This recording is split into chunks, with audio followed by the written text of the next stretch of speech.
আচ্ছা, আমার আপনার মতো সাধারণ মানুষের এই মুহূর্তে এসআইআর নিয়ে কি প্রশ্ন? নাম আছে না নাম নেই? এখনো পর্যন্ত যে খবর পাওয়া যাচ্ছে, বাদ প্রায় ৭০ লক্ষ ভোটারের নাম। অযোগ্য ভোটার হিসেবে চিহ্নিত প্রায় ৪.৫ লক্ষ। শুনানিতে অংশই নেননি প্রায় ৭ লক্ষ ভোটার। আগে বাদ গিয়েছে প্রায় ৫৮,২১,০০০। যারা অযোগ্য তারা তালিকা থেকে বাদ। শুনানিতে যারা আসেননি তাদের নামও বাদ। ফর্ম 6 আবেদন করলে নাম তোলার সুযোগ একটা রয়েছে বটে, কিন্তু এই সংখ্যাটা অর্থাৎ বাদের সংখ্যাটা কোথায় গিয়ে দাঁড়াবে, কত নাম বাদ যাবে, এটাই এই মুহূর্তে সব থেকে বড় প্রশ্ন হয়ে দাঁড়াচ্ছে। অযোগ্য ভোটার হিসেবে চিহ্নিত প্রায় ৪.৫ লক্ষ। শুনানিতে অংশ নেননি প্রায় ৭ লক্ষ ভোটার। ৫৮,২১,০০০ আগেই বাদ গিয়েছে। আর যে খবর পাওয়া যাচ্ছে, মোট সংখ্যাটা প্রায় ৭০ লক্ষ। এখনো পর্যন্ত প্রায় ৭০ লক্ষ ভোটারের নাম বাদ। কোথায় দাঁড়াবে সংখ্যাটা গিয়ে, এই প্রশ্ন নিয়ে চলে যাব অর্কদীপ্ত মুখোপাধ্যায়ের কাছে। আমাদের প্রতিনিধি একেবারে সরাসরি রয়েছেন আমাদের সঙ্গে। অর্কদীপ্ত, নির্বাচন কমিশন সূত্রে কি খবর? এই যে নাম তোলার সুযোগ ফর্ম 6 থাকছে, সেই প্রক্রিয়াটাও তোমার কাছ থেকে একটু জানতে চাইবো। আর এই সংখ্যাটা কোথায় দাঁড়াবে গিয়ে, বাদের সংখ্যাটা, সেটাও তো বড় প্রশ্ন।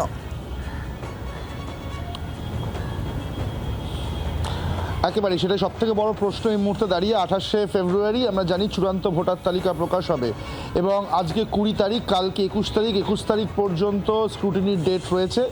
সবার আগে জানিয়ে দেবো যে স্ক্রুটিনিটা টাইমলি শেষ হবে কিনা সেটাই এখন সব থেকে বড় প্রশ্ন। তবে এটা পরে, এই বিষয়টাই পরে আসি। যে তোমার যে প্রশ্নটা, সেটার আগে উত্তরটা দিয়ে নিই। সেটা হচ্ছে ৭০ লক্ষ, তুমি বলছিলে প্রায় ৭০ লক্ষ নাম কিন্তু ইতিমধ্যেই প্রায় বাদের তালিকায়। কি করে? ৫৮ লাখের সামান্য বেশি আমরা জানি খসড়া ভোটার তালিকা থেকে বাদ পড়েছে। ৪,৪৪,৯৭০, অর্থাৎ প্রায় ৪.৫ লক্ষ ভোটার ইতিমধ্যেই ইনএলিজিবল বা অযোগ্য হিসেবে চিহ্নিত হয়েছেন। ফলে তারা নিশ্চিতভাবেই বাদ যেতে চলেছেন। এবং এই যে টোটাল শুনানি প্রক্রিয়া চলেছে, তাতে প্রায় ৭ লক্ষ লোক তারা অ্যাপিয়ার করেননি শুনানিতে, অর্থাৎ তারা শুনানিতে আসেননি। ফলে এই ৭ আর এই প্রায় ৪.৫ লাখ, সব মিলিয়ে ১২ লাখ, তার আগে ৫৮ লাখ, এই প্রায় ৭০ লক্ষের কাছাকাছি নাম কিন্তু ইতিমধ্যেই বাদের তালিকায়। প্রশ্নটা যেটা তুমি করছো, এই তালিকা কোথায় গিয়ে দাঁড়াবে, বাদের সংখ্যা কোথায় গিয়ে দাঁড়াবে বলা মুশকিল। কারণ এখনও প্রায় ৪,৬৬,০০০-এর বেশি নথি কিন্তু পেন্ডিং রয়েছে ভেরিফিকেশনের জন্য সমস্ত জেলা শাসকদের কাছে। এছাড়াও একাধিক এখনও স্ক্রুটিনি বাকি রয়েছে। ফলে সংখ্যাটা কোথায় গিয়ে দাঁড়াবে সেটা এক্ষুনি বলা মুশকিল। তবে সংখ্যাটা কিন্তু নেহাত ছোট হবে না হেরি, সংখ্যাটা কিন্তু আরও বাড়বে বলা ভালো। আর ফর্ম 6-এর কথা যেটা তুমি বলছো, ধরো এই ৫৮ লাখ যারা প্রথমেই বাদ গিয়েছিল, তাদের মধ্যে যদি কেউ থেকে থাকেন, কোনো কারণে এনুমারেশন ফর্ম ফিল আপ করেননি বা কোনো কারণে আসতে পারেননি যারা হিয়ারিংয়ে, তারা যদি ফর্ম 6 ফিল আপ করেন, তাহলে তারা ভোটার তালিকায় ফেরত আসতে পারেন। যদিও এই ক্লেমস অ্যান্ড অবজেকশন পিরিয়ডে এই ফর্ম 6-এর জন্য এই তালিকা থেকে অত্যন্ত কম অ্যাপ্লিকেশনই এসছে বলে জানা যাচ্ছে। ফলে সেটা খুবই নেগলিজেবল, খুব একটা কিন্তু তাতে তারতম্য হবে না। ফলে এই সংখ্যাটা কমার সম্ভাবনা কম, বরং বাড়ার সম্ভাবনাই বেশি। আহেলি, একেবারে অর্কদীপ্ত, তুমি আমাদের সঙ্গে থাকো। বাদ প্রায়, এখনো পর্যন্ত বাদ প্রায় ৭০ লক্ষ ভোটারের নাম। অযোগ্য ভোটার হিসেবে চিহ্নিত প্রায় ৪.৫ লক্ষ। শুনানিতে অংশই নেননি প্রায় ৭ লক্ষ ভোটার। আগেই বাদ গিয়েছে আপনারা জানেন প্রায় ৫৮,২১,০০০। যারা অযোগ্য তাদের নামও কিন্তু তালিকাতে নেই, তাদের নামও বাদ গিয়েছে। শুনানিতে যারা আসেননি তাদের নামও বাদ। শুনানিতে না আসার সংখ্যাটা প্রায় ৭ লক্ষ। এই নামটা কিন্তু অটোমেটিক্যালি বাদ হয়ে যাচ্ছে তালিকা থেকে। শুনানিতে যারা আসেননি তাদের নাম যখন বাদ যাচ্ছে, তখন ফর্ম 6-এ আবেদন করে নাম তোলার সুযোগও থাকছে। কিন্তু এই সংখ্যাটা কোথায় গিয়ে দাঁড়াবে, অর্থাৎ কতজন ভোটার সব শেষে বাদ যেতে পারেন, সেইটা নিয়ে এই মুহূর্তে জল্পনা এবং প্রশ্ন। বাদ পড়বে মোট কত নাম, এই নিয়ে এই মুহূর্তে এটা এসআইআর এর যে অন্তিম পর্যায়ে আমরা এসে পৌঁছেছি, এই মুহূর্তে এই প্রশ্ন বড় হয়ে উঠছে। প্রায় ৭০ লক্ষ ভোটারের নাম বাদ এখনো পর্যন্ত।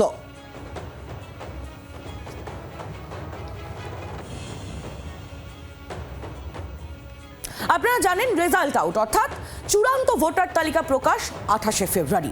কিন্তু তা আদৌ হবে তো? কারণ বেরোলেও, যদি নতুন এই ভোটার তালিকা বেরোয়ও, তাহলেও কি সময় বাড়ানো হবে? অর্থাৎ 28 তারিখের যে ডেডলাইন, সেটা কি ফের পিছিয়ে যাবে? তালিকা না বেরোলে নির্বাচন কমিশনের কাছে সময় চাইবেন রাজ্যের সিইও, এমনটাই খবর সূত্রের। নথি নিষ্পত্তির কাজ ইআরও, এই আরওদের উপর নির্ভর করছে।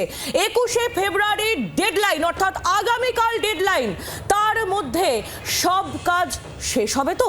কথা বলবো অর্কদীপ্ত মুখোপাধ্যায়, আমাদের প্রতিনিধি এই মুহূর্তে রয়েছেন আমাদের সঙ্গে সরাসরি। অর্কদীপ্ত, এ যেন সেই বিখ্যাত ডায়লগের মতো যে পশু তো ষষ্ঠী, তার মধ্যে কাজ শেষ হবে তো? একেবারে আহেলি, বারবার আমরা দেখেছি ডেডলাইনকে এক্সটেন্ড হতে, বারবার বিভিন্ন বিষয়ে আমরা দেখেছি ডেডলাইন এক্সটেন্ড হতে, এবং সর্বশেষ যেটা দেখেছি শুনানি প্রক্রিয়া এক্সটেন্ড হয়েছে এবং এবং চূড়ান্ত তালিকা প্রকাশের দিন এক্সটেন্ড হয়েছে, এবং খুব সম্ভাবনা রয়েছে যে 28 তারিখ যে চূড়ান্ত তালিকা প্রকাশ সেটাও কিছুদিন এক্সটেন্ড ফের হতে পারে। কেন হতে পারে? কারণ 21 তারিখ আগামীকাল, কালকের মধ্যে হিয়ারিং নিষ্পত্তি হওয়ার কথা রয়েছে। কিন্তু এখনও পর্যন্ত যেটা জানা যাচ্ছে, ডিএমদের কাছে প্রায় 5 লাখ নথি পেন্ডিং রয়েছে ভেরিফিকেশনের জন্য। রিভেরিফিকেশনের জন্য মাইক্রো অবজারভাররা ইয়ারোদের কাছে 30 লাখ ইয়ারোদের কাছে 30 লাখ নথি পাঠিয়েছেন, আর এই ইয়ারো এবং এই ইয়ারোদের কাছে প্রায় 20 লাখ নথি পড়ে রয়েছে, যাদের নিয়ে এখনও কোনো চূড়ান্ত সিদ্ধান্ত নেওয়া যায়নি।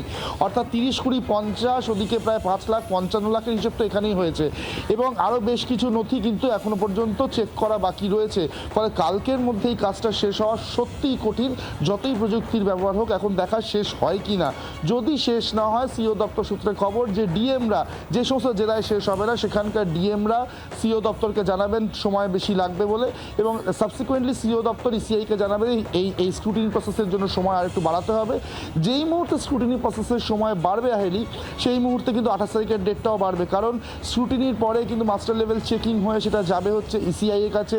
ইসিআই সেটাকে দেখবে, অ্যাপ্রুভ করবে, তারপরে ফেরত পাঠাবে সিও দপ্তরে, এবং তারপরেই কিন্তু 28 তারিখে এই তালিকা প্রকাশ হওয়ার কথা।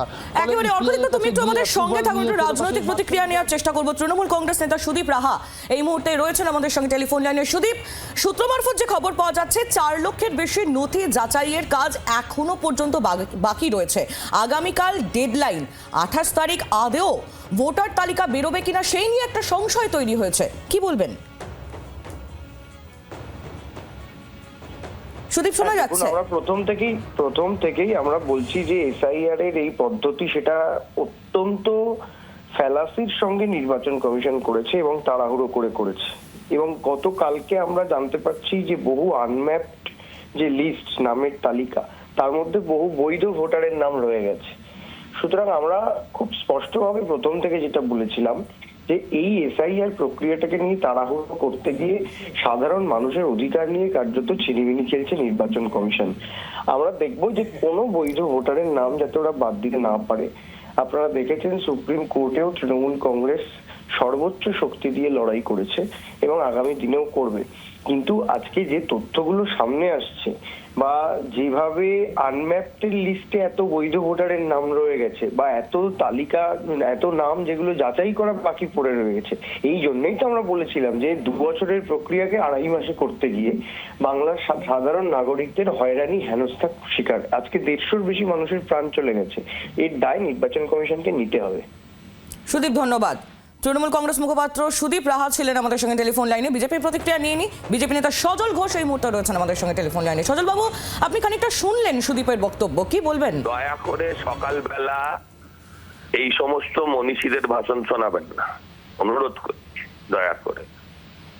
8505টা লোকের যে তালিকাটা পাঠিয়েছিল, তাদের যদি এখনো কাজ করানো যায়, তাদের এই জ্ঞানগর্ভ ভাষণ সকালবেলা শুনতে রাজি নয়। রাজ্যের সরকার সে কখনো চাইনি, কোনোদিন চায় না এসআইআরটা সুষ্ঠু ভদ্রলোকের মতন হোক, সুষ্ঠু ভোটার তালিকা হোক।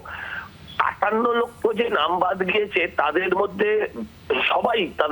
সবাই হয় ডবল এন্ট্রি, নয় মৃত, নয় তারা পার্মানেন্টলি শিফটেড। তারপরেও মুখ্যমন্ত্রী একজন প্রশাসনিক প্রধান হয়ে সুপ্রিম কোর্টে দাঁড়িয়ে কি করে বলেন যে আমরা 25-এর ভোটার লিস্টে ভোটক চাই? এই যার মানসিকতা, সেই মানসিকতা থেকে পরিষ্কার যে তিনি আসলে কি চান। 2 বছরের পরিকল্পনা, এটা ওদের কে জ্ঞান দেয়? এত জ্ঞান ওদের কোত্থেকে হয়? রাতে ঘুম হয়? এর আগে কতদিনে হয়েছিল এসআইআর? আমি বলছি দেরি হয়েছে, রাজ্য সরকার সহযোগিতা না করার জন্য মানুষ হয়রান হয়েছে, রাজ্য সরকার সহযোগিতা না করার জন্য 150 লোকের মৃত্যু। 150টা লোকের নাম বলতে পারবে?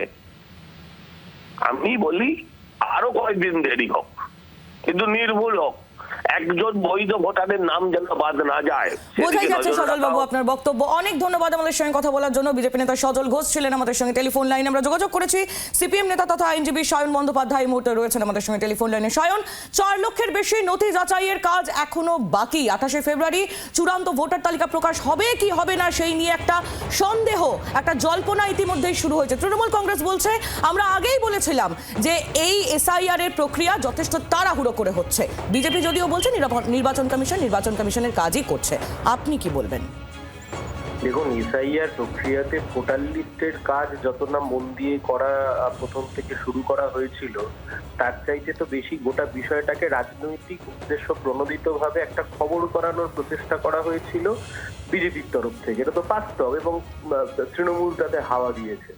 কিন্তু আপনাদের যদি মনে থাকে, আমরা প্রথম দিন থেকে আমাদের দলের তরফ থেকে আমাদের নেতারা তারা স্পষ্ট করে বলেছিলেন যে এত বড় একটা প্রক্রিয়া, সেই প্রক্রিয়া করতে গেলে যে ম্যান পাওয়ার লাগে এবং যা সময় লাগে সেটা যদি না নিয়ে করা হয়, তাহলে দিনের শেষে একটা ফ্রেশ ভোটার লিস্ট পাওয়া যাবে, মাঝখান থেকে মানুষের হেনস্থা হতে হবে।